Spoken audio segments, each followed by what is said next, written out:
મારું કારખાનું અહીં નજીક જ છે સામે વોર્ડ નંબર 18 આ ગટર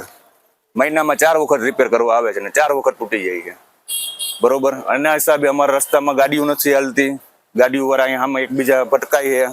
ને ઉપરથી રસ્તાનું દબાણ થઈ જાય અહીંયા ખાડા એક શેરી બાકી નથી કે અહીંયા ખાડા નહીં હોય અપીલમાં એ છે કે રોડ પેલા વ્યવસ્થિત કરી દે અમારે નમ્ર વિનંતી છે સરકારને મારી માંગ એ છે કે આ એરિયામાં એકય ગટર ચાલુ નથી બરોબર અને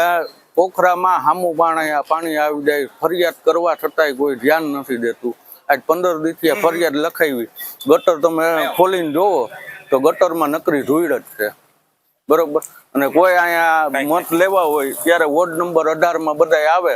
અને આ રસ્તા તમે જોઈ લ્યો બધા એકય ગટર ચાલુ હોય કે એકય રોડ ઠેકાણા હોય તો તમે કહેજો કોઈ જોવા નથી આવ્યું આજ 5 વર્ષથી આ એરિયામાં છીએ 5-10 વર્ષ કાંઈ અહીંયા કે ધૂળ જ છે બધે